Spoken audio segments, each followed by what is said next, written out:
Squaresoft. The love for an idea of something, and not even of the thing itself, can often be greater than the sum of the parts of what any one thing is, or even how it came to be. Literally, despite what you as a living, sapient creature can discern as reality around you, as much as anyone can, I suppose, would still not live up to what inspiration could prescribe, to what the mind over matter could produce. It's the potential, right? The coiled, spring-like trajectory of unproven content or unseen passage.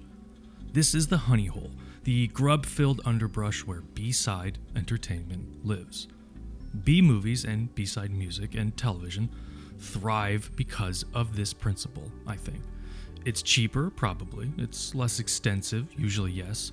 It's often considered far rougher around the edges and, let's say, more colorful than its A-side counterparts, yes, but it also gives something I think can't really be as easily replicated in the more premier level artistry or product, and that is potential.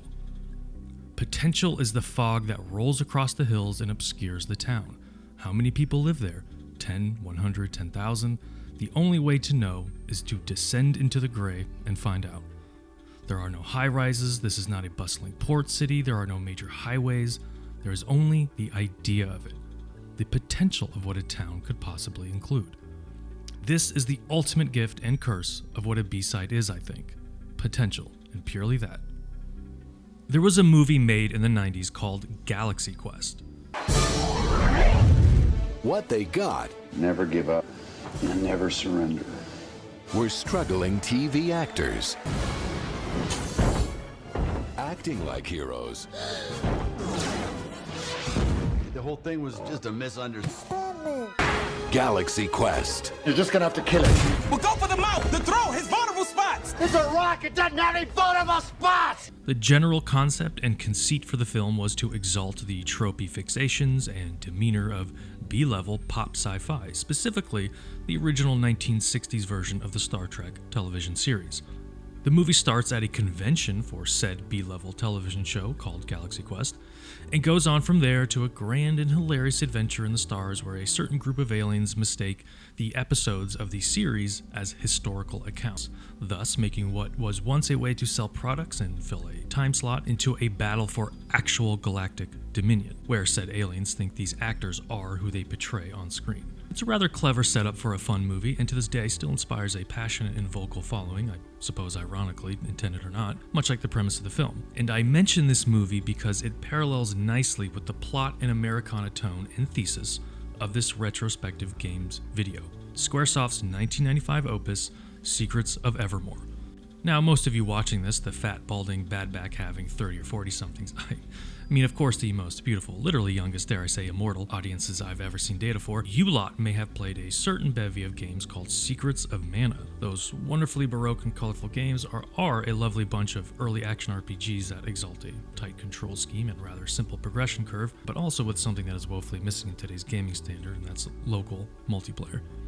Secrets of Mana and Evermore share much of the same DNA, being made by the same game studio after all, Squaresoft, thus feel quite similar to each other as one plays. But to Mana's storybook and lighthearted style is Evermore's equal and opposite, its isolated and colloquial style. The two games are cut from the same cloth, but into wholly different garments.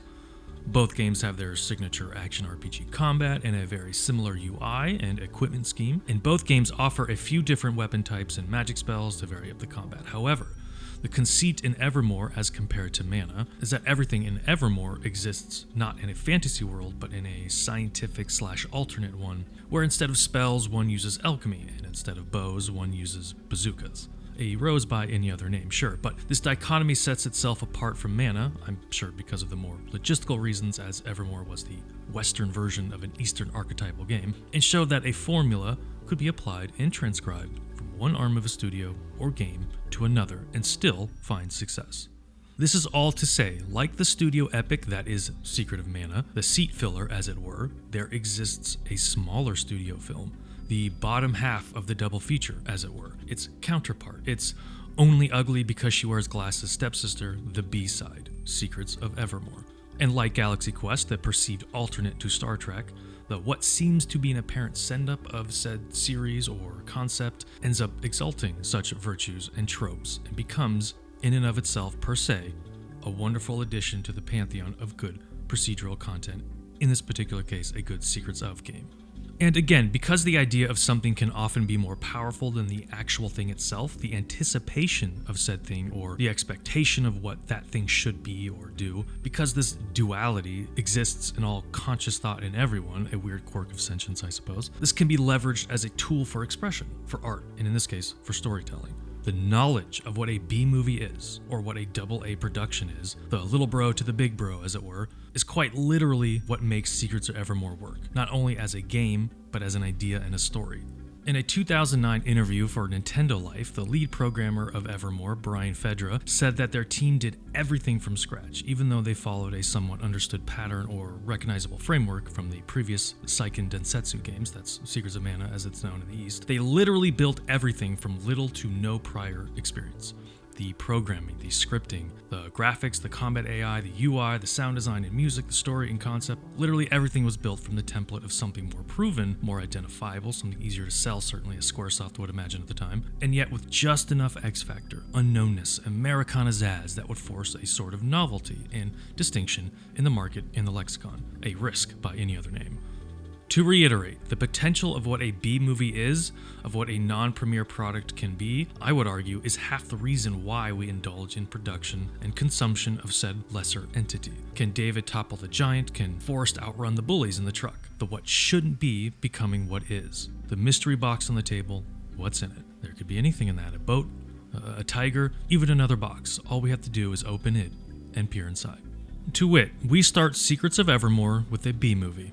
Seriously, our main character leaves a small theater in a small podunk town, literally called Podunk, of course, with his faithful companion, Buddy, a beagle/terrier looking thing. This designation will become important later on. The film we just saw is called The Adventures of Vex, and wouldn't you guess it, it's a B movie that will curiously become a reality very soon. Our faithful dog, whom was allowed into the theater apparently, gross, soon catches a glimpse of a cat and chases it through the streets of Podunk until it runs into an abandoned manse. Inside the manse, the boy chases his dog and finds a mummy, a chainsaw, and other knickknacks that one would assume to see in B movies or other pulp fiction. We call this here down south setting the mood.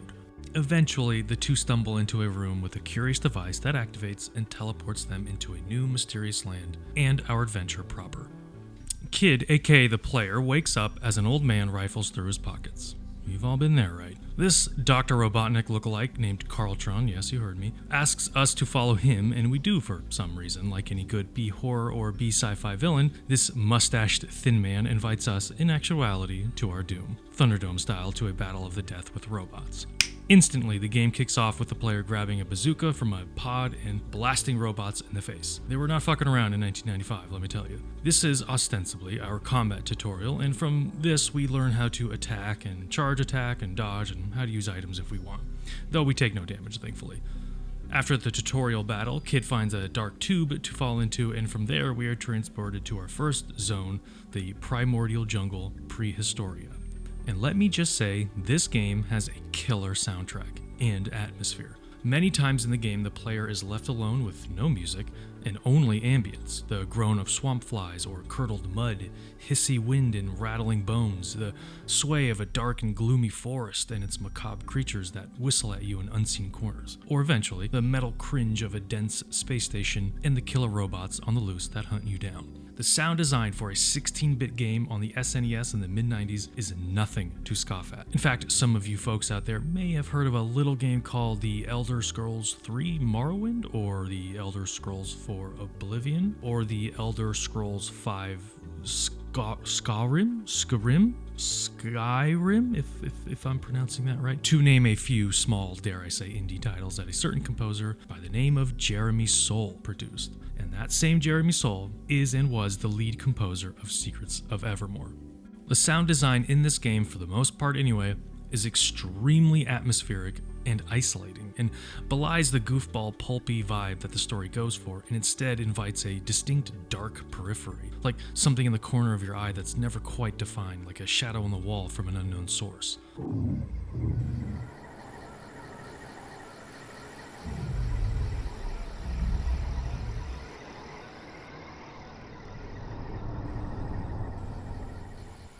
There were times when I was adventuring, even replaying this recently, that felt dense with worldly chatter and unnatural noise.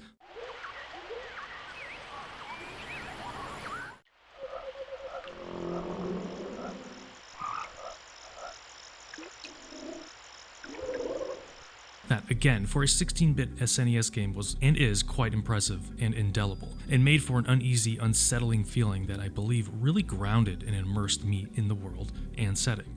It's quite surprising how much a few unlayered, untreated sound pulses or dashes or stretches, a sine wave here, a sine wave there, could add so much depth to the player experience. And this isn't even talking about the actual music, the OST that accompanies each location or battle. I mean, the merchant theme is just a straight banger.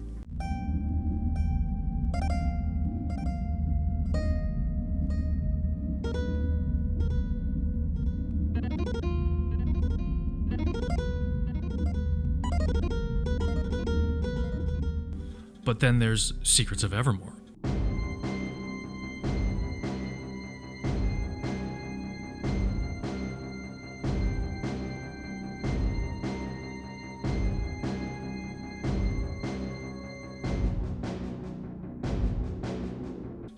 The Queens.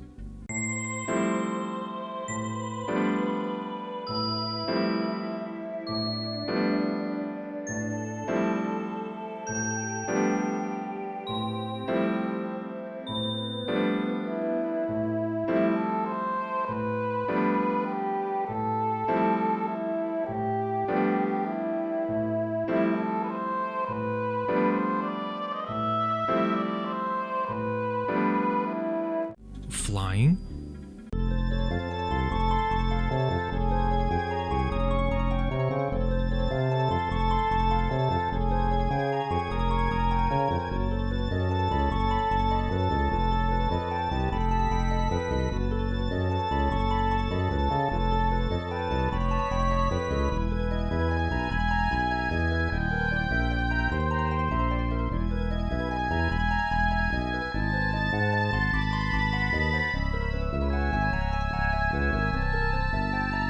And that glorious reverse synth flute and E-based lick in either one, mini boss.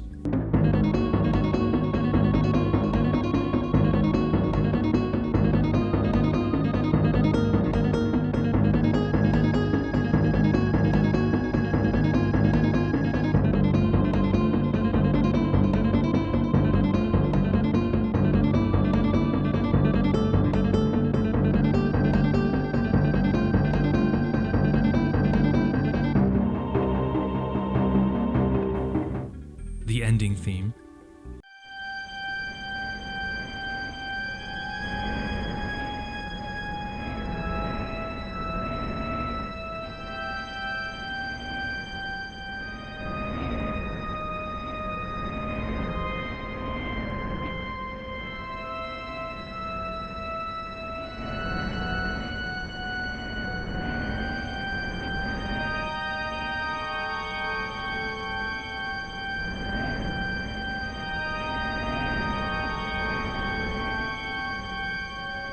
It's all just so good.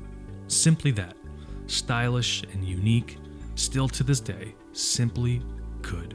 In terms of original 90s video game synth-centric OSTs, I'd put this up there with Metroid and Final Fantasy VIII and Chrono Trigger, among others. I genuinely don't think I can overstate how important the sound composition and design is in this game. In fact, in that same Nintendo Life interview from 2009, Brian said about Jeremy, quote, "He lived and breathed music, and he was good at it. He actually took the apartment across the hall from me for a while, and I think the ratio of music equipment to furniture in there was something like 20-1. If he couldn't play music on it or sleep on it, I don't think he needed it. It is one of the core pillars of why it's so good and so beloved. And don't take my word for it, Brian said nearly the same thing in that interview as well. Quote, Jeremy's work in Evermore is one of the primary assets, unquote. The themes and story, the combat, the soundtrack, and the visuals, the four horsemen of Evermore, I suppose, are the main attractions for this video game. While Jeremy Soule would go on to be far more recognized for his work with Bethesda and the Elder Scrolls, this remains as one of his most exemplary works, and the dude was only 19 when he did it. Sometimes life reminds you that you'll never be good enough, huh? said the 36-year-old man making a YouTube video about a 1990s somewhat obscure game.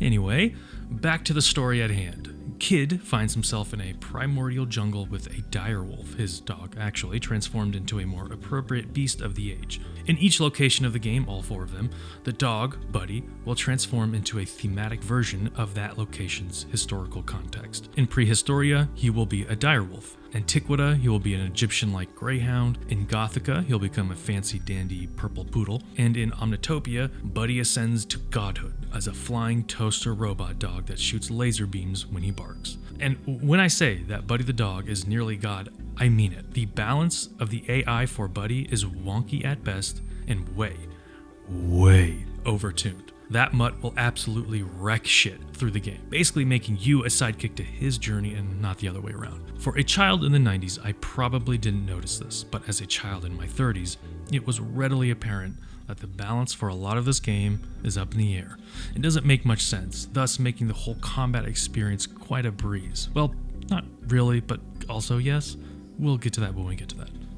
As we finally start our adventure, Buddy grabs Kid a bone to start whacking things with, as all great adventures start. This is our first real weapon in the game. In any case, we cut through the first, quote-unquote dungeon of the game, the somewhat windy, circuitous jungle paths, collecting alchemy ingredients along the way. This also introduces us to the dog sniffing mechanic, a somewhat irksome but nonetheless handy game mechanic that lets us players become aware of any hidden spots where treasure might be. If Buddy the dog starts sniffing, and you'll hear it, trust me, it's mixed in mono and blasts louder than a Metallica concert, it's cluing you in to go wherever Buddy walks towards, so you can press a button on a part of the scenery and usually get some alchemy ingredients, alchemy being the magic system in the game. However, as some of you may or may not know, or will come to know, Buddy the dog is just like any other dog. Those motherfuckers love sniffing shit. And Buddy will goddamn sniff all day every day till the end of days, with nary a piece of treasure in sight. While ambitious for an SNES game of the time, the AI can be wonky at times, I swear almost capriciously and trolling, where Buddy will make you walk across half the zone map as he sniffs and then stop suddenly to scratch himself and dash back to your side as if to say, "Yo, what's up, you good?" And you're like, I'm fine, man, so about that treasure. And then he says in a stonery wry wit, "Huh? Yeah, treasure would be real cool right now, huh?" Totally. I promise. Buddy the dog sniffing escapades will get to you at some point. But it is what it is, and for the mid-90s video game, it's really not all that bad. After dispatching some raptors, our first boss in the game, we are invited to go to Fire Eye's village. She tasks us with getting Strongheart, their village alchemist, who was lost somewhere in Bugmuck, a tar pit area to the east of us. Kid agrees to Fire Eye's request and, as his wont throughout the game, quotes an old B-movie that always seems prototypically germane to our current situation. Quote, "As Captain Leaf Meldrake says in Mars Needs Lumberjacks, I'm ready for anything." Our official introduction to the magic system in this game, alchemy, happens when Fire Eyes gives us her recipe for Flash, a quick firebolt-like spell for us to use. If magic is the premier level way to cast spells and provide a varied gameplay experience in most video games, then surely alchemy would be its B-side counterpart, no? What I particularly enjoy about this system beyond the context of magic v science is that the player must scour and scavenge the world around them to actually cast any of these alchemy spells. Each use requires ingredients, charges if you will, and each spell must be found or taught by an NPC. And because of this somewhat forced scarcity, it's exciting and equally disheartening when one finds or spends such ingredients to cast spells. There's a nice push and tug balancing act that can happen if you were to never realize the brokenness of Buddy or a particular spell, that is. And the alchemy system as a whole is something I wish more modern gaming would emulate. It's very reminiscent of Final Fantasy VIII's draw system, or maybe even spell slots in D&D. An infinite yet limited system of resource expenditure used to empower the player character with various degrees of efficacy. It's not a mana pool per se, a discrete reusable well to dip into, but more of a bag of marbles that may or may not have more or less marbles in it at any given time. Basically, this forces a more strategic or tactical use of said resource. It's not everyone's cup of tea, I admit, but I genuinely enjoy it for what it is, and any increased difficulty is always a plus in my book. I'm a glutton for overcoming the odds, so to speak, no matter how angry it makes me. In addition to resource scarcity, each alchemy spell will become more powerful each time you cast it. Basically, like the player, the spell will gain experience and level up. Like Oblivion, the more you do something, the better you become at it. Always appreciated. In any case, we continue on through the jungle and bone wastes, killing bugs and carnivorous plants along the way, and eventually into the tar pits where a curious Geiger-esque insectoid architecture resides. Inside, we have to navigate a rather simple but annoying left v-right environmental puzzle, a classic for the old school game Pantheon, where we are given a choice between one path or another, and the wrong choice will lead us back to the start. A bit tedious, but it adds runtime to the 24 megabyte large game, and that was huge back in 1995 times. So get ready for some annoying, squirrely runbacks and cheap one-off puzzles that may or may not infuriate you and make you wish doom upon all who deigned for this to exist in the first place. Because it will happen, and it will be annoying, and there's not a goddamn thing you can do about it. Buster. Early 90s gaming could be summed up in a phrase: fuck you, do it anyway. When Kid and Buddy reach the pinnacle of the Geiger dungeon, we are treated to the first real boss of the game, Thrax, Bug Lord of the Tar Pits, who is holding our alchemist friend hostage in a cocoon. Maggots fall from the ceiling, our ad phase for the fight, and we can dispatch them or let Buddy deal with them, but regardless, we need to crush the heart of the beast before it kills us. Here's where the first difficulty spike of the game comes from. Thrax hits hard and hits often. His spells are unavoidable, so you will get hit and you will take damage, thus essentially adding a doom counter to this fight, and most boss fights for that matter, where you must have enough alchemy ingredients or items in order to heal through the damage, or you will lose this war of attrition and have to start over. Luckily, we can take out Thrax's arms, and it will limit his ability to defend himself as we attack his ribcage or heart, as well as limit his magic efficacy and rate of spell casting. And boy, do those spells hit hard. They can, and sometimes will, one-shot you. So you genuinely have to learn the rhythm and tactically plan out spell casting. Because in this game, when you or most enemies cast a spell, the spell animation locks you in and gives you iframe. That's invulnerability frames for the duration of the animation. This is abusable, but perhaps a better word to use would be necessary. This is a tactic that will be used many times in the game to avoid or defend against damage, sometimes necessarily so. I actually find this quite clever and asks the player, in the mid-90s, most likely kids, to learn how to anticipate, adapt, and think outside the confines of press button now and involve frame pacing or an internal clock or inventory of enemy actions. Is this the first Souls-like? I'll let you decide. I kid, but it certainly vibes with it. After the genuinely tense battle, we release the alchemist from his capture and head back to Fire Eyes' camp. From here, we're off to Bugmuck Swamp to fight another boss, a great mud serpent, and get a new weapon type, the Spear. So each weapon type in this game, much like Secrets of Mana, has its own move set, its own bespoke attacks that only that weapon type can do. The spear can be charged and thrown for some range damage, and is often considered one of the best weapon types in the game because of this. The axe can destroy walls and armor. The sword is well balanced, but with short range, and the bazooka is a special weapon type only available in the last section of the game, but can use different types of ammunition for slightly different damage effects. The player can have up to 3 levels of charge, which is just holding down the attack button to do either more damage or change the attack animation of the weapon, which takes a small level of skill but can be offset or offloaded to the dog AI. That's where the excessive damage output, the brokenness of Buddy, comes from. If you set the dog AI to aggressive and allow the AI to exclusively use charge attacks, the computer will always make Buddy use his highest level charge attack in a near perfect hit probability, thus making Buddy the dog a broken wrecking ball of damage, often doing 2 to 10 times the damage that you can do. It's a bit embarrassing, to be honest, being showed up by a dog in such a convincing fashion, but hey, it is what it is.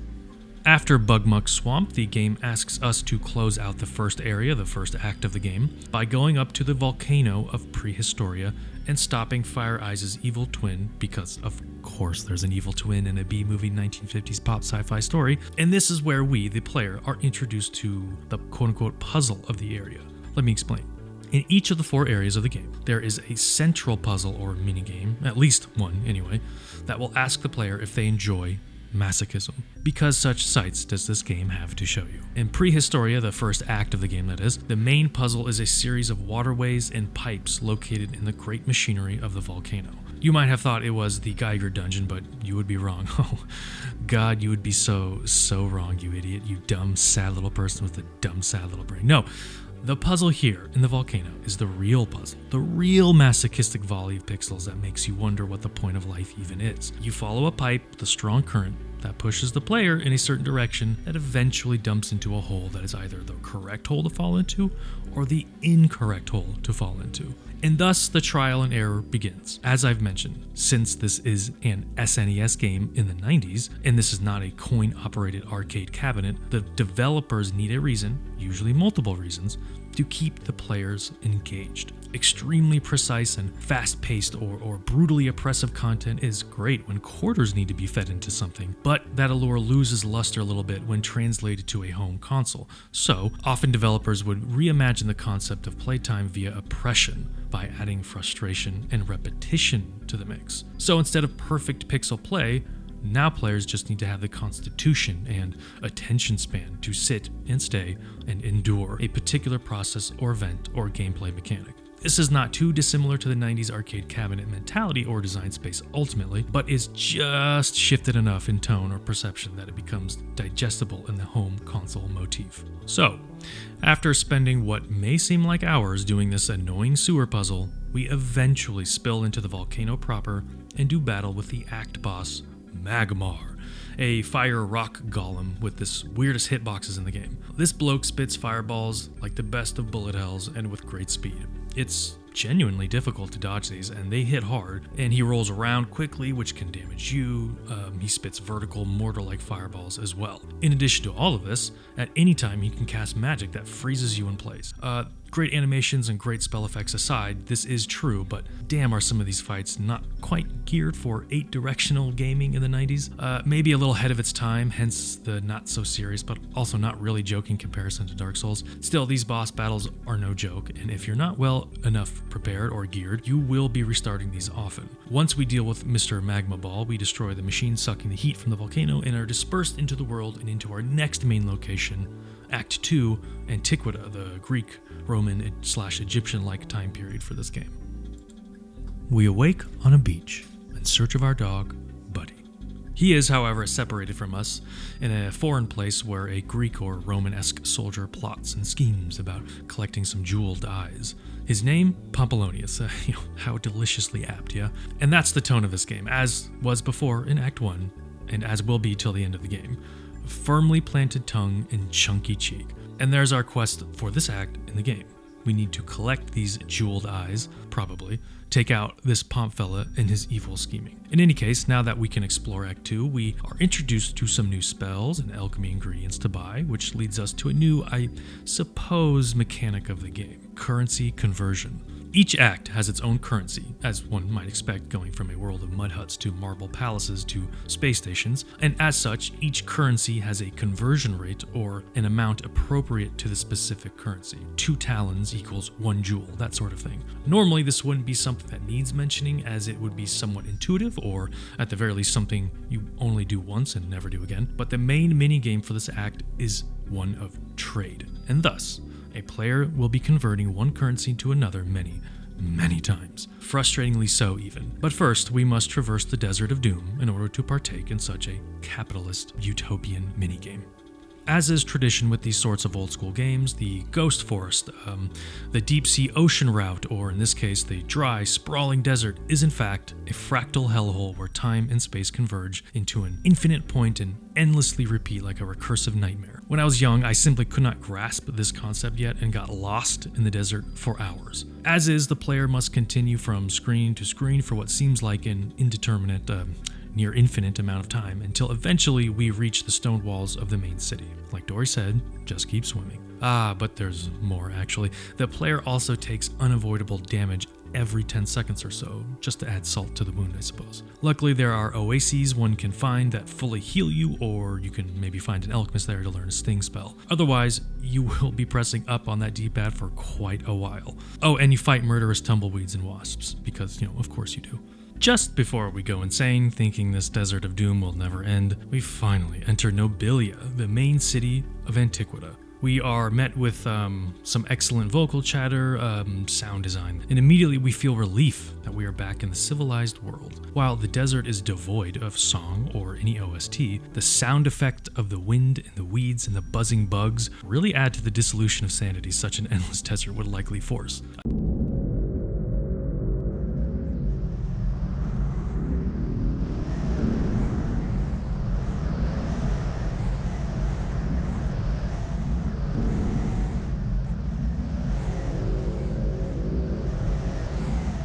I must reiterate that the sound design and OST in this game are top-notch. And as we walk around the bustling streets of Nobilia, we see the shops and the stalls of various vendors and their wares. This is where we begin our great trade, the best and worst minigame I have ever played. Best because at the end of it, like going to the gym or eating your vegetables, you'll look back and say to yourself, I'm glad I did that. That was worth it. And now I'm a better person for having done that. But during the event or action, you simply want to have never existed in the first place. And the thought of continuing is like trying to pull out your own teeth. Oh, and there's a time component to it too. So I hope you like a side order of anxiety with your depression or anger. The goal of the Great Trade minigame, and the minigame starts immediately as you enter Nobilia for the first time, mind you, is to trade jewels for items like rice and ceramic pots, which then you can upsell for various bespoke items that in turn trade again for powerful equipment. Trade A for a few of B, then B for C for a few of D, back for C again, or something to that effect. Think of Ocarina of Time or Majora's Mask's trading minigame, but on crack. Still, there are some really good items to get here for the player, most of them being special items that add powerful passive effects like swords doing more damage, or items healing more, or taking less damage from spells, etc. There's also a way to basically get infinite money if you so inclined. You buy rice from the merchant that sells it the cheapest, then trade that rice for ceramic pots, then go to the appraiser to sell said pots. Rinse and repeat. And thus, infinite money is born. Not that you really need it in this game, but if you like being a rich bastard, that's how you're gonna Rockefeller this game into becoming a goddamn rice and jewel baron.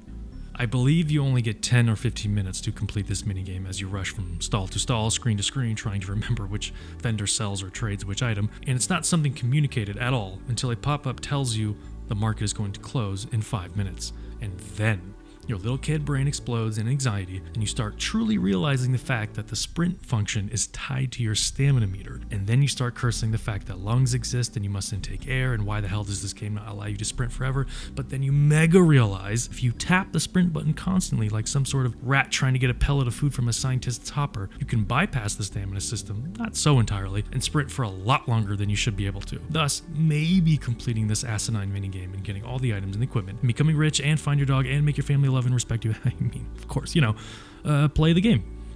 In any case, once the capitalist hyperbole is over, everyone goes to the big meeting in the public square, where after a long day of trading and buying and selling things, of course, most people just want to unwind via a battle to the death in the blood-filled arena. Florida, eat your heart out. Vigor, the big old muscly gladiator, uses Buddy, our dog, now a greyhound, to choose the champion to fight against. Of course, Buddy recognizes us from the audience, and so we are chosen to do battle in the arena. Vigor starts off in a chariot, so the mechanics of the fight are to bullfight him until you can hit him in the back after he charges into a wall and stuns himself. However, this is way easier said than done. Kid remarks that this reminds him of the B-movie Dirt, Sweat, Swords, and Togas, in which the hero got pummeled in that movie. Lucky for us. Still, attacking Vigor in his vehicle state is annoying and difficult, and he still hits like a truck. And because Buddy is not with you in this fight, this is one of the more annoying and tougher fights in the game. Great background art, however, so at least the player gets a cool arena to fight in. After the fight, we are congratulated by Pompolonius and tasked with retrieving the diamond eyes of the dog statues of Antiqua, for non-nefarious reasons, I'm sure. Speaking of, we cut to the ruler of Nobilia talking to a magical, mirror-esque voice, plotting and scheming like the best of villains. I particularly like this lighting effect from the sprite fires, and you'll see this a few times throughout the game, alternating between different animations and color schemes to give the impression of flickering light. Really clever and well done for such an old school game like this. Now that we have Buddy again, we can now explore the left side of the beach where we began this act on, and start the main dungeon of Act 2, the Great Pyramid. On our way there, we first encounter the Explorer's Camp, where we meet another main character, Horace. He wants to assist us in our adventure, and so gifts us with a new mechanic / item, the Call Bead. Call Beads will be familiar to anyone who has played Kingdom Hearts or most Final Fantasies. The player cracks open one of these Call Beads, and there are only a limited amount of them in the game, mind you, and is allowed to call upon or summon the power of a certain character we've met so far in the story. Act 1 was Elizabeth, aka Fire Eyes, Act 2 is Horace, Act 3 will be Camellia, and Act 4 will be Sydney. Now, as I mentioned, call beads are limited in nature, but that's not entirely true. You can technically farm these out from a certain enemies in Act 3, but the drop rate is absurdly low, around 1%, sometimes less. So unless you enjoy destroying your sanity with hardcore grinding, I would advise against this strategy. However, there is a silver lining in the call bead / summon mechanic found in Act 4 Omnitopia, the alchemy spell Call Up. This spell allows the player to generate one call bead, but again, there's a catch. The alchemy spell requires a rare ingredient called dry ice, and there are only 15 or so pieces of dry ice in the entire game. Oh goody.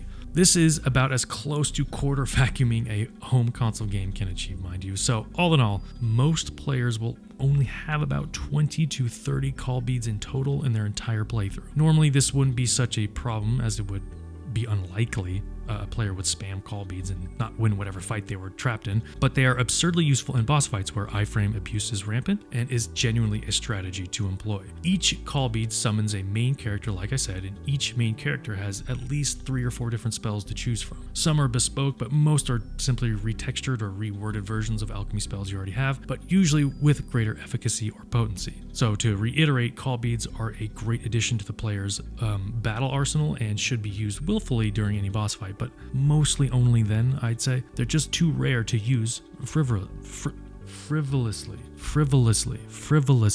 They're just too rare to use frivolously. Also, there is a small exploit that can be leveraged to get 50 to 99 call beads per call bead reward chest by chaining and exploiting monster kills, but that's a little too over my head for this video, so if that excites you, go read up on it a bit more via Google.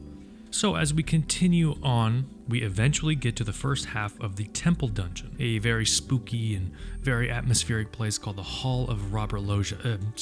Colosia. Hall of Colosia. Man, is this place a vibe, let me tell you. The lighting in this dungeon is excellently done, which I believe was done by journeyman artist Daniel Dussault, or Dussault, I'm not sure how to pronounce that, whom was the character reference for Father Gregory in Half-Life 2 of all things. The screen space reflections are obviously not procedurally generated and must have been hand-placed and animated, this is 1995 after all, and yet still feel wholly organic and massively immersive. Not to mention the OST for this zone and sound design is top-notch yet again.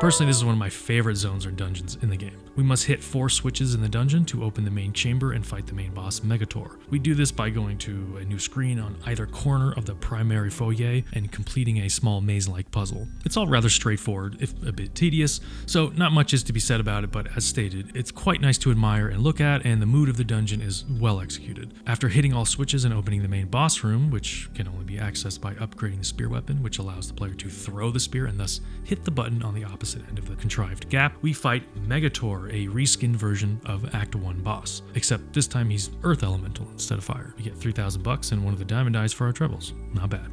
Oh boy. Oh boy.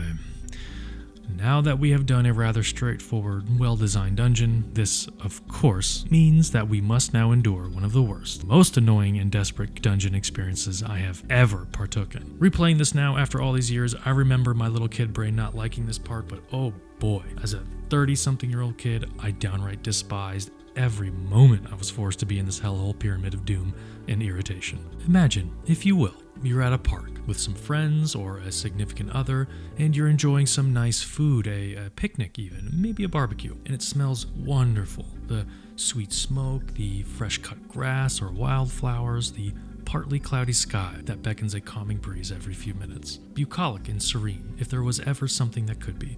Now, imagine that every time you wanted a mouthful of that wonderful feast your friends or significant other has provided, a fat, gnarled, and angry fly buzzed into your forehead, over and over again, like an irate old lady in a Walmart scooter, impatient at the line forming in front of her at the Pizza Hut kiosk.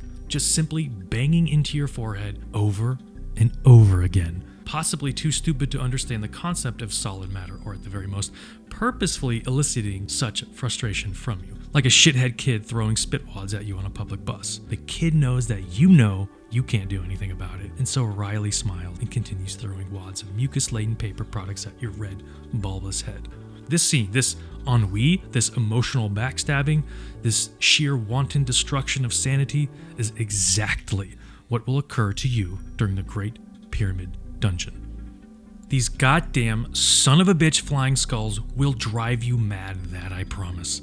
Oh, I promise with all the gusto my heart can gusto, you will fucking go insane trying to learn how to hit these assholes. Oh, and they barely take any damage from spells either, so good luck with that strategy if you're thinking that might work. They don't do a lot of damage, sure, but they knock you back, and their hitbox is something that would make MC Escher blush, apparently. So the loop will go like this. You see the bobbing flying skull come towards you, you ready your weapon for a swing, you miss said swing, because of course you do. Then the flying skull hits you and knocks you back, and then stuns you for half a second, and also prevents any charging of attacks. So you then correct your position and try to swing again. And this time the hitbox has changed because the bobbing motion of the skull's flight path has changed. And so the whole process begins all over again. Torture, I think this is called. Pure and simple torture. Jesus Christ, I cannot explain to you how much I hate these fucking skull bats, especially in these small cramped hallways of the Great Pyramid.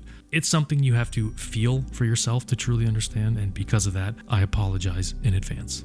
In addition to the skull demons, the Great Pyramid employs a certain contextual puzzle via switches, somewhat like the last dungeon, but in a far more laborious and, yep, you guessed it, annoying manner. For one, you are forced yet again to split from your dog buddy. By pressing the select button, the player can take direct control of the dog or the kid at any time. And the game uses this mechanic a few times for some puzzles, and in this case for a pressure switch type puzzle where one character needs to stand on a switch to open the door and let the other character pass through. Nothing too groundbreaking. Any classically trained console RPG gamer has seen some variation of this puzzle a dozen times over. Still, without our nuclear bomb passive damage multiplier that is the dog, killing enemies here can take a bit of time, thus adding to the frustration of having to go back and forth through screens not remembering which switch opens which door, etc. In addition to switches, there are also false doors that only the axe can dissolve for some reason. Eat your heart out, FromSoft, I guess. So all of this adds up to a sharp, distinct pain in the back of your head as you wander around these halls for what seems like hours until eventually finding the boss of the pyramid, Rimsala. Rimsala casts Confound on the player right as the fight starts, which reverses the controls for directional movement, but all in all isn't too much of a problem to deal with. We can fight either statue on either side of the main eye to disable them, and then we just wait for the eye to come back into the middle and pummel it into submission. It's not a hard fight per se, but if you keep the adds up, the statues that is, then they will chain interrupt the player and the difficulty will skyrocket. Once Rimsala has been defeated, we gain our last diamond eye and head back to Horus's camp, whom reveals himself as an evil doppelganger because, of course he does. And then he steals the diamond eyes from the player, so we need to head back to Nobilia to reclaim the eyes and do things. Look, just like any other MacGuffin in Pulp Fiction, we simply need to follow the yellow brick road until the story sorts itself out. Let the minecart clack along the tracks, let the wind fill your hair, and enjoy the ride, And wouldn't you know it, as we enter Nobilia, not a single person is manning the shops or stalls, and the city is seemingly deserted. Heading into the town square, we can see the doppelganger of Horus cackle in delight as he uses the diamond eye for his nefarious, world-altering schemes. I mean, for God's sake, the man literally says, "Let the menacing begin," which I posit is the single greatest line any one writer has ever given a villain. Terse, accurate, and with a cheek chock full of tongue, it genuinely made me giggle aloud, and there's that B-movie charm rearing its sizable head again. Now, we must fight another boss. Yay, this boss is called Aegis.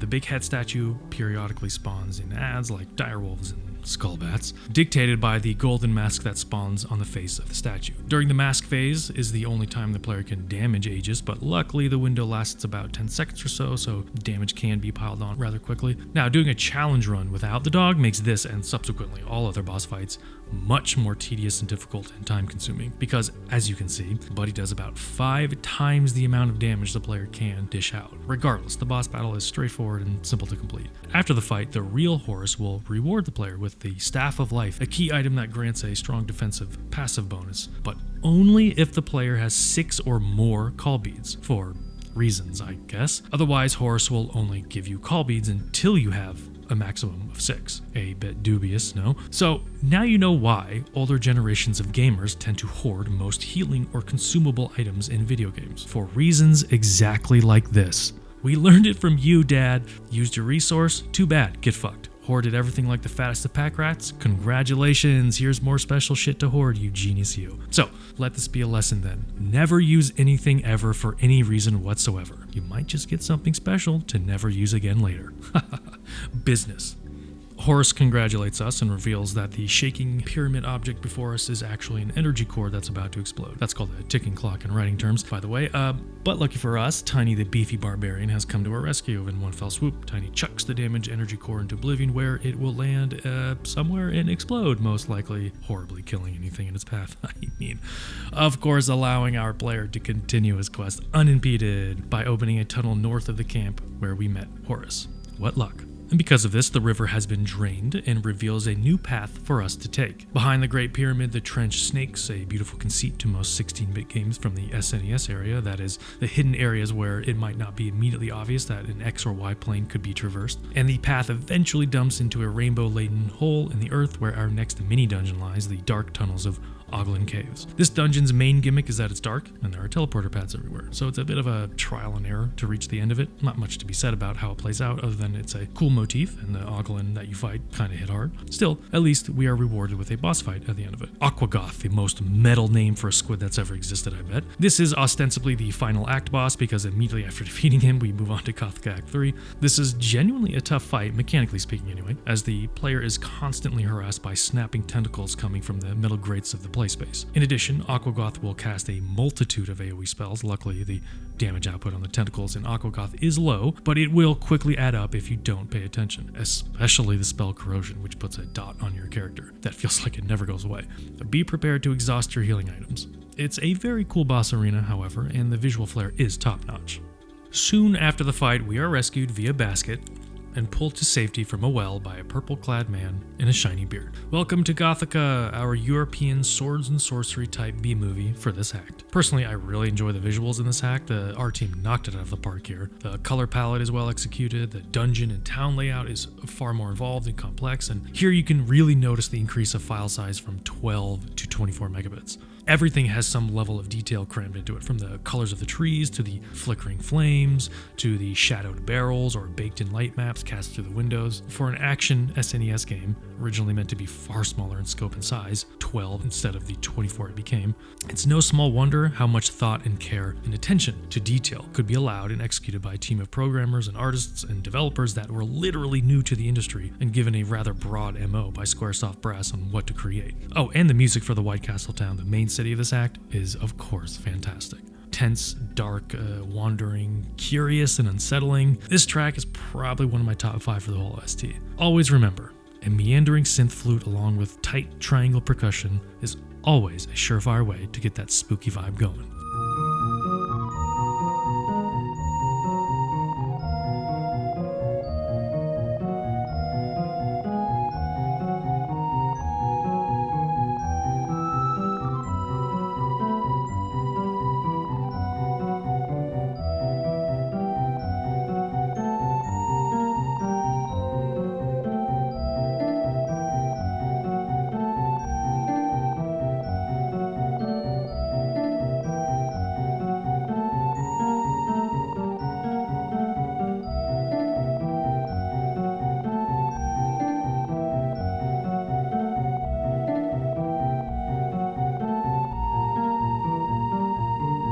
The main goal for this act is to find the energy generators and ship to launch us into space. However, to begin that, we must first catch a slippery, greasy pig. As all great stories, from Voltaire to Shakespeare to Tarantino, the only way for our heroes to progress in their journey is, of course, to tackle and capture a greasy, fat piglet. I don't make the rules, I just laugh at them. Though, before we do that, we can partake in a mini version of the trade minigame from the last act, or buy some new armor, restock items and whatnot, and talk to the locals for some lore if you wish, like how the Queen of the Land seems to be a bit bipolar, almost as if she were a wholly different person than she used to be.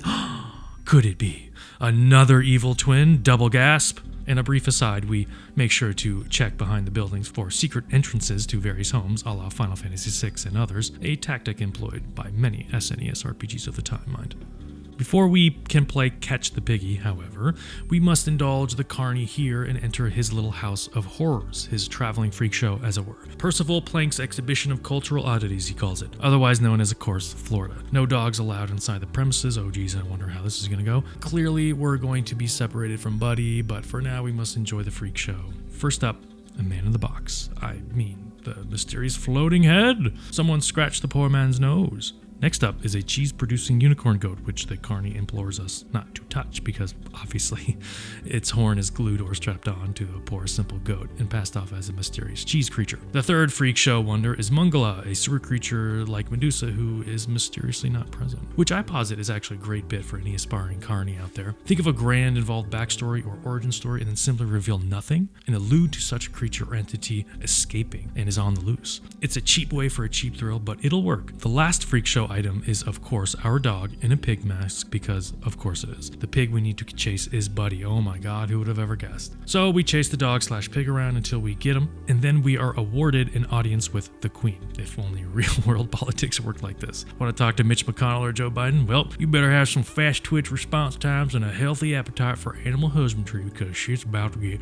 real weird. Anyway, Kid and Buddy get separated as Kid joins the banquet with the Queen. I guess no dogs are allowed in the dining room, even in a fantasy world. After introducing us to the banquet guests, we cut to a French chef attempting to cook Buddy the dog. Buddy runs away, however, and then we take back control of him in the maze that is Ivor Tower. During the section, we must control Buddy the dog and attempt to guide him out of the sewer/ducts of the castle and various rooms for treasures or egress. This maze is quite frustrating, to be honest, but the design is good. I can recognize that even if I didn't enjoy it. Also, again, the visual design is fantastic as each grate or point of egress is highlighted by a flickering light, essentially a gif of separate frame animations that allude to interactive light, a very clever use of graphical imitation, I'd say. In any case, you will be going back and forth from the next 30 or so minutes between sewers and castle rooms, only mildly going insane, until eventually you'll crash the dinner, jump on the table, and slobber everywhere just as any proper good boy should. In response, Kid and Buddy are thrown into a dungeon cell underground to be lost forever. Justice is swift in the land of Gothica, apparently, and so begins the next series of dungeons. The next dungeon bit takes place in some sewers, again, and much like Act 1, again, we must contend with strong currents and maze-like tubing. However, this time around, for extra annoyance, the water in the pipes is rotten, and so will poison and periodically damage our characters. So not only will you get frustrated trying to find the correct path out of the maze, but you'll be burning through healing items or alchemy ingredients at the same time. This is no Battletoads sewer sequence, thank God, but 90s video game aperitifs often included sewer mazes or underground cave mazes as a sort of, rite of passage. Maybe it was mandated by an obscure, long-lost, forgotten law, who knows? But you bet you can set your clock to such an inclusion. It's either that or ghost pirate ships. You must, by law, include one or the other. I didn't make the rules. Once we bust back into Ivor Tower, we are escorted up to see Queen Thicky, who tasks us with going to Ebon Keep, that's Ivor Tower's sister castle, in order to clear out the place of baddies so she can march her troops in and take it by force? But it's not exactly a clear, well-thought-out plan, to be honest, but otherwise gives us reason to continue on our adventure. The music in the castle, again, is fantastic, however. We can now explore the Ivor Castle unimpeded, so we can grab some treasure chests, talk to the locals, maybe even catch a strange eternal puppet show in the West Wing. We'll come back to that one, I promise. So to quickly inventory what is necessary in a 90s RPG is thusly: sewer/cave maze, ghost pirate ship, doppelganger/double agent villain, and we get that in spades in this game. Haunted forest maze/infinite loop puzzle, that's coming up. A floating sky palace/space station, that's also coming up. And or perhaps the most obvious and overused, the sprawling desert level, which we've already conquered. To be honest, this game is a trope-filled love letter to 90s video games tropes that both simultaneously lampoon it and indulge in it, and it just happens to also perfectly mesh with the B-movie and B-side entertainment motif as well. To get to Ebony Keep, we have to first get through the chessboard courtyard, an extremely distinct visual that I feel the game is rather well known for, and into one of these tropey dungeons, the Infinite Forest/repeating forest maze. As a child, this was beyond frustrating, mainly because my prefrontal cortex was about as soft as a juicy spitwad, so learning the mechanics of this puzzle was quite difficult to nigh impossible. And that's where the fine, simple folks of Squaresoft would step in and lend aid, almost predatorily so, as it were. The internet existed, sort of, in the mid-90s, but was nowhere near ubiquitous or easily accessible, and certainly to a young child with nary a computer around, and yet information needed to be accessed. It needed to be understood and disseminated. Without Google around, without Kazaa or LimeWire, or even those free 200-hour discs of AOL at the supermarket checkout line, there was really no way to figure things out on your own. I mean, how did anything get done anywhere for any reason? I felt like people just rubbed sticks together and poof, magically transistors and carburetors existed. May as well have been that anyway. But to the point, the fine folks of Squaresoft and other game companies at the time understood this need, filled this need. And all it took was a phone call, a simple 1-900 phone call at $3 a minute. Call Hot Hints for the best Nintendo strategies. Oh, I give up. Don't give up. Call 1-900-HOT-HINTS and supercharge your game. Cool. I can select all my favorite games. With the guy on the other line, you could hear flip through pages of a massive tome of informative walkthroughs, a literal proto-game fax probably, printed out and bound together, as he spewed the information needed as slow as humanly possible, asking you inane questions or in any way trying to buffer the response time and pad it out so your mom's credit card or phone bill would stretch to the breaking point. This was the only avenue of learning available to anyone. I mean, you could theoretically figure it out like I did playing this 25 years later, but no one got time for that. No small child brain is smart enough for that. For that privileged info, you must pay picky and pay royally. Price sensitive, I think the term is called nowadays, in the MTX hellscape that is modern gaming. The more things change, the more things stay the same, I suppose. Where there's a will, there's a wallet. So now that we exist in the worst/super worst area of the game, the infinite forest puzzle maze, much like Zelda or many other JRPGs you may have played, you'll know the drill. You know what's gonna happen. You're gonna have a choice on which direction to go, you'll choose one of those directions, and you'll inevitably be wrong about that choice, and the puzzle will spit you back out into the original screen with the original choice. Repeat ad nauseum. Some games vary this up by having 2 or 3 or 4 or 5 paths to choose from, or only set it up in a way that backtracking is necessary to complete the puzzle, a la a recent example would be from Elden Ring in the catacomb under the, as it turns out, sealed off sewers under Leyndell. But in this instance, there is a trick to it. So before you go insane trying to understand the Rubik's Cube-like algorithm for this goddamn puzzle, or spend $400 talking to some asshole in some random podunk office, I will learn you something good, something valuable. To complete this maze, you must open your eyes to the eyes of the beast. And by that, I mean the little hoo-hoo owls that exist in the trees. You'll see them right there. You'll have 2 options, 2 points of egress, and only one of those options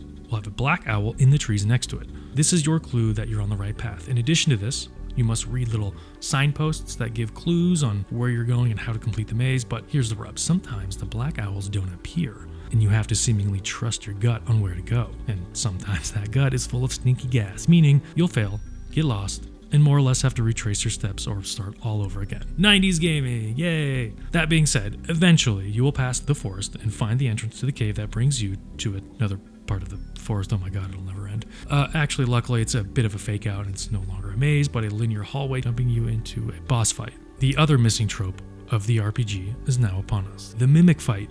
You must fight a gray sludge version of yourself. Again, if you do a challenge run in which the dog is disabled or dead or otherwise not engaging in combat, the fight can actually be pretty tough and your mimic version has quite the HP pool. But as it is, Buddy the dog does 500 plus damage per hit per 5 seconds to my paltry 50 damage per hit. So like I said, it's utterly ridiculous how broken the dog AI is. Thankfully, after the boss, we're finally done with the forest maze and we can move on to the next forest maze. God fucking damn it, are you kidding me? Ugh. So quickly or not so quickly, we have to do another mini version of the forest maze until we finally get to another boss fight, this time a dragon, because, you know, sword and sorcery demands it. I love the sprite of this guy, however. He holds a spear and every once in a while will pick his teeth with it. It's cute and I appreciate the detail. In any case, the dragon is easy to kill and has very few mechanics or spells to his name, so just pummel him down and all will be well.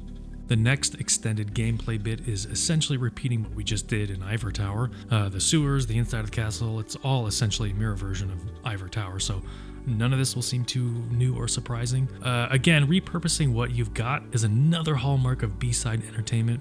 and as it turns out, frugal game development as well. When we emerge from the sewers into Ebonkeep's town, we can buy new gear if we want, but we can also see the dilapidated state the town is in. Ooh, curious. Heading into Ebonkeep proper, we see some rats scurry about, our patron saint animal of this channel, as it were, and we must do another quick puzzle in which we need to find secret passages, invisible pathways. It's not too frustrating, but also kind of frustrating. I'm starting to see a pattern here in this Act 3 emerge. In any case, once we flip a switch on either side of the main hall with either one of these dark puzzles, we can move up and fight the new boss, the Rat King. And this guy actually is rather hard. He hits hard and hits often, and the only way for Kid to hit the Rat King, as the boss sits atop some crates far above the arena, is to use the spear weapon, use its charge attack to do ranged damage. Or of course, go full alchemy mode and cast magic, but that can often be costly in terms of materials. Buddy the dog cannot hit the Rat King at all, another wonderful quirk of the dog AI, so regardless of how you feel about the power of Buddy the dog in this fight, you are all alone. And because of this, I nearly ran out of most healing items and alchemy ingredients and barely scratched by with a win. Also, the sprite for the Rat King is one of the best sprites in the game. After the fight, we can climb up to the top of the tower and meet the good version of the Queen, Camellia Bluegarden. During this meeting, we get to hear the sultry tones of that fretless electronic bass and another banger of an OST, and she tells us, the skinny, on what's happening. Evil twins taking over the world, blah blah blah, weird to know this, and then gives us some call beads for our efforts. And now we can summon her and use her special alchemy if we want. Yay. As we move east into the other end of the tower, we finally meet Tinker Tinderbox, the other benevolent scientist of the game. He gives us our next MacGuffin hunt to collect the energy cores in order to fly up to the satellite space station and prevent Carltron from taking over the world of Evermore.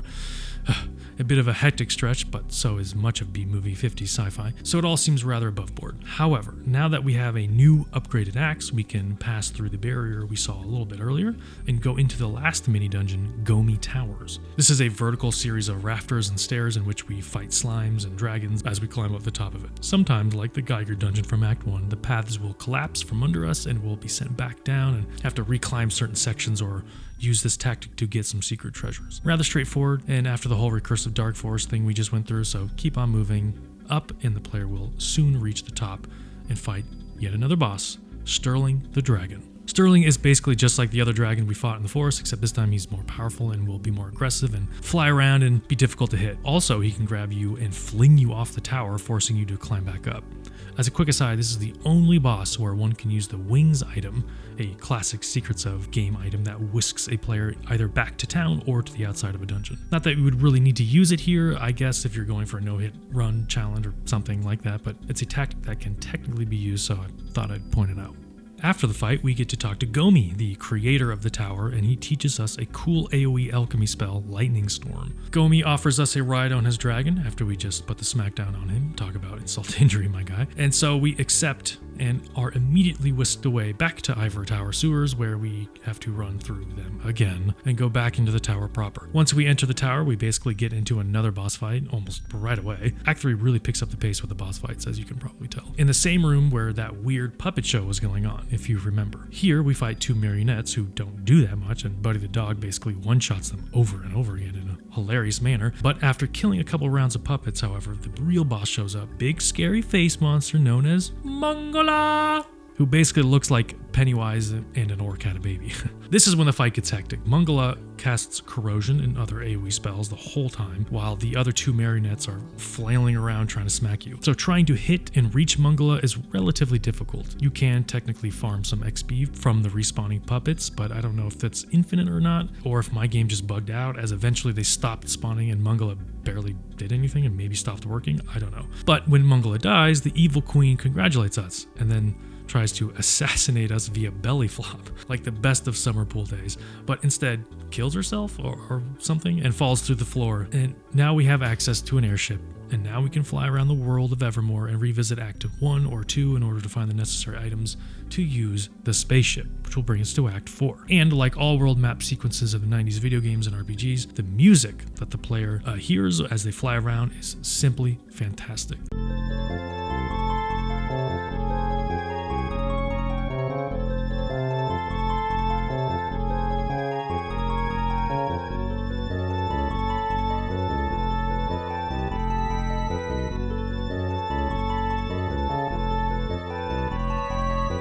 In this case, there's some good use of reverse MIDI sounds and of course another sultry electronic bass line. Again, do yourself a favor and go find the OST for this on YouTube or wherever and have a listen. You won't regret it. First up is Act 1, Prehistoria, or if you're me, that means flying around to every location except the one place you're supposed to go for 2 hours. Regardless, in order to get the wheel, one of the items necessary to repair the spaceship to get to Act 4 and stop Carltron, we must head back to the Geiger dungeon of Act 1 and fight a reskin version of the bug boss, Calyptera. This version of the bug boss is one of the hardest bosses in the game, no doubt. Not only will the ribcage open sporadically instead of at set intervals like last time, Calyptera will use a ton of AoE spells that do around 150 to 250 damage, which is roughly around 50 to 80% of their player's total health. So making sure you have enough healing items is extremely important in this fight. So much so I basically almost ran out of healing items and alchemy ingredients at the time of it and barely won. But now comes the nail in the dick. We have to go back to Act 2's pyramid. And continue on the weird split teleporting puzzle from before. This time, it's even more annoying and confusing. Tiny, the muscle-manned savage that chucked the energy core from the end of Act 2, has taken residence in the pyramid, and we must find him, fight him, and take back the item we need. To do this, we must partake in a janky, frustrating teleporting puzzle until, just as your sanity breaks, you'll finally fight Tiny. In an equally annoying teleporting boss room. Oh my god. Take some deep breaths. Know this is going to take a while, and it may not be fun in the slightest, but just push through it until you win. We will get the diamond eyes for our trouble, and we'll never, ever, for the rest of time until the universe breaks down, ever go back into this goddamn hellhole of a dungeon ever again. Enjoy the moment of respite. You earned it, because it's soon to go away as we finally have all the pieces for the rocket ship that will take us to the space station and to the last act of the game, Omnitopia. Like the best of 50s B-movie sci-fi, anything Ed Wood really, the general vibe of Omnitopia is that of a silver-sprayed cardboard, metal-flung debris, and beehive haircuts. Very Captain Proton vibes. It is a stark difference from the rest of the game, to be honest, and from the last act to be sure, but the general vibe of this act can be summed up in the immortal quote of Ed Wood. We're about to embark on quite a journey. Cops! We don't have a permit. Run! The entire lab, or space station, or whatever it is guarded by robots and automated turrets and biochemical sludge monsters. Luckily, Buddy the dog has turned into a floating space toaster and can now do nearly 1,000 points of damage whenever he attacks. And he attacks multiple times a second, as his charge attacks each shoot a bullet, and the damage counter will add up the damage of each bullet, so the dog can sometimes do 2,000 to 3,000 points of damage. And for context, Kid, the main character, the player character, only does about 75 damage. Seems a little bit different, huh? Need I remind you how broken and imbalanced the dog is? In any case, we start in what seems like the sewage area of Omnitopia, like oh my god, does every act start with the sewers? Then we teleport up to a neon toxic sludge area, very reminiscent of Half-Life actually. And would you look at that? The same machine from Act 1 Volcano is here, pumping or processing chemicals or whatever it's doing. Seems like all the monsters and story elements and objects and anything germane to the hunt for the MacGuffins coalesces here in Omnitopia, as you would expect from an Act 4 final act. You'll see everything you've seen throughout the game in some manner in this last act, a last hurrah if you will. After messing around with some laser doors, we head up to the main area of this act, which I guess is another version of the moving sewer pipe maze or teleporter maze from Act 2. The player must switch to the dog, as he's the only thing to survive in a vacuum, now being a robot and all, and destroy the turrets above the pod nodes and hit a switch that allows the doors to open between the pod nodes. And we basically have to do this for every single node, every single door. Not exactly a puzzle per se, but somewhat tedious nonetheless. Each node, however, gives access to a new room or series of rooms with either a real puzzle or treasure, location or shops or a boss fight. To be honest, it feels kind of a lot like Starfield's exploration loop, albeit 16-bit and 20 years prior, and honestly about as effective, so take that as you will. After doing some exploring and fighting and marveling at how much damage the toaster dog does now, we eventually get to an area where we can rest and buy items and exchange currency. And oh boy, did I have a lot of currency saved up apparently. I went from about 10k currency from the last act to 250,000 currency. I can now buy whatever I want forever. Not that it really matters all that much because we're nearing very close to the end here, but seeing 6 digits in my bank account, even in the fake digital world, makes my brain go brr. Anyway, Stock up on any ingredient you want, buy out all the bazooka ammo you want, and buy the best cyberpunk equipment you can buy, and you'll still have probably about 150k left over. Is this what being rich feels like? Literally spending money on everything, then realizing it barely mattered in the first place, and you still have more money than you'll ever know what to do with? Suddenly I'm forming an opinion on the capital gains tax.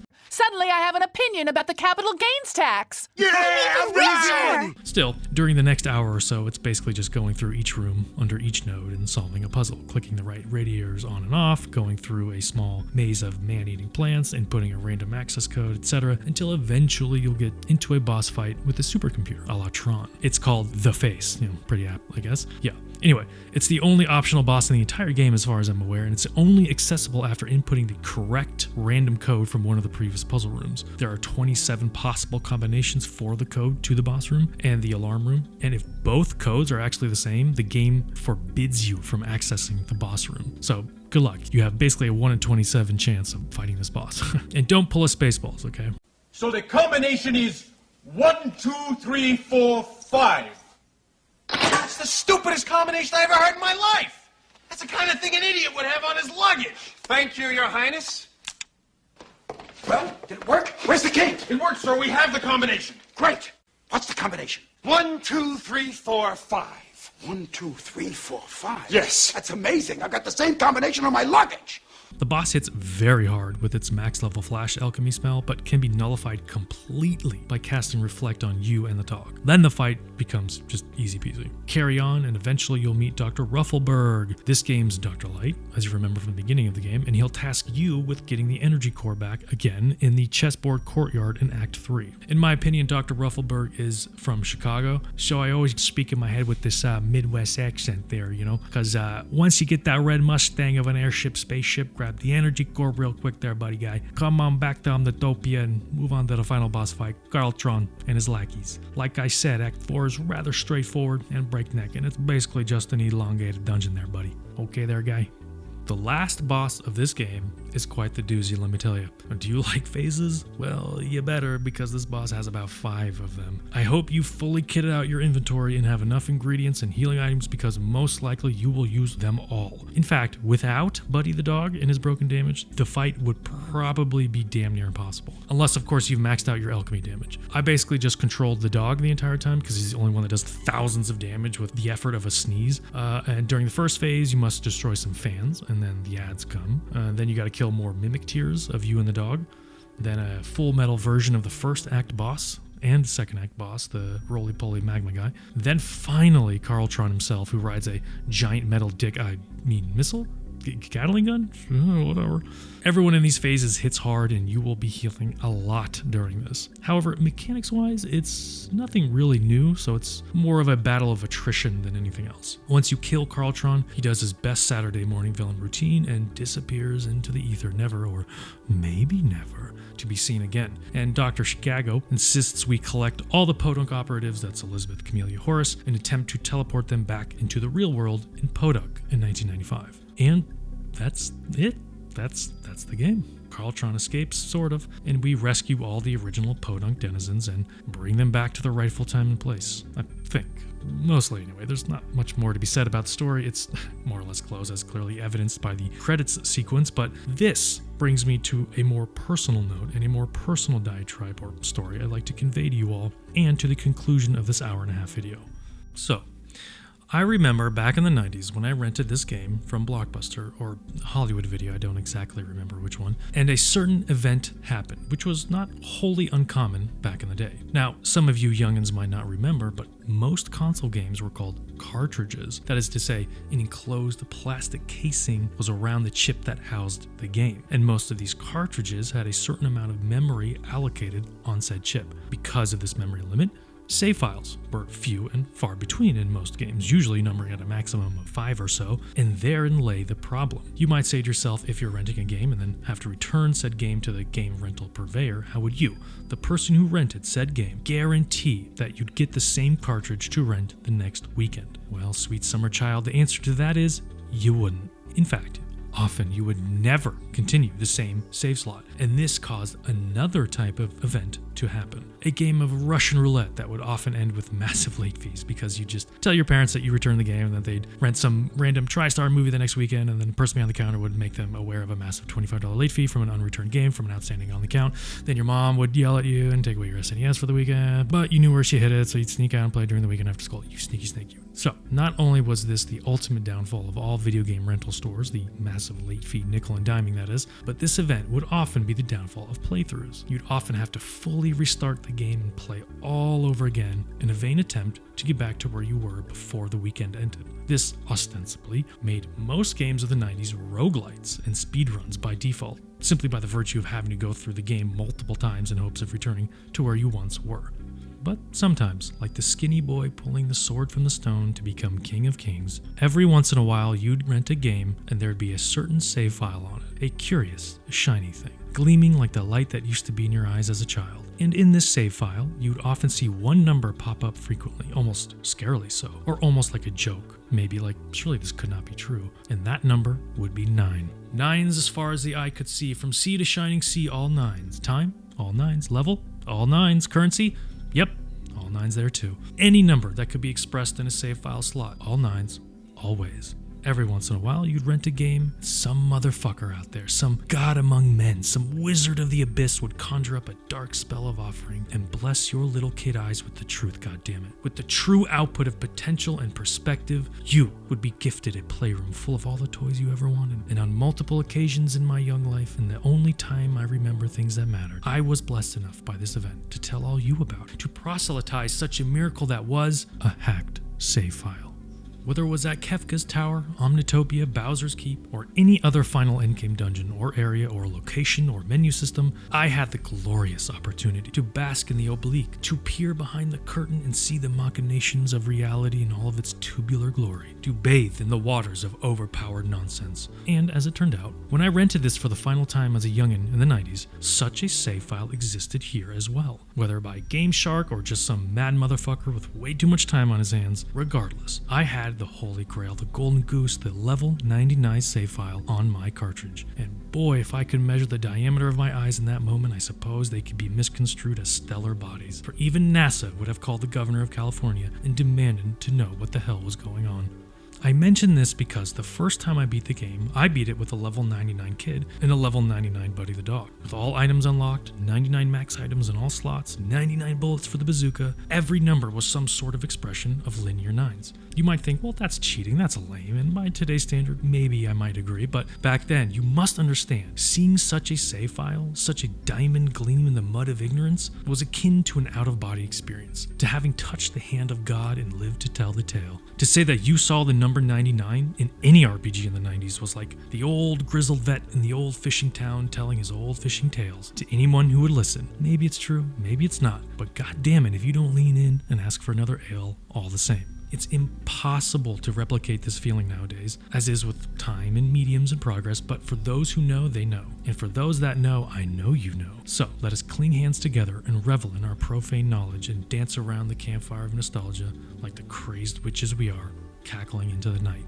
And to bring it back around to the thesis, nostalgia is what Secrets of Evermore is all about after all. It is quite literally what the game is built upon. Everything B-movie inspired is here. Even the inspiration for the game mechanics is partly nostalgia based, you could argue. True that nostalgia would have been around 2 years old because Secrets of Mana came out in 1993, but the point still stands. Non-premier level artistry or products often have a much higher inclusion and exploitation of the concept of potential, because by their nature it may be unproven or risky to invest time or effort into them. Thus the payout, the enjoyment or impact from or because of it can become greater than the sum of its parts.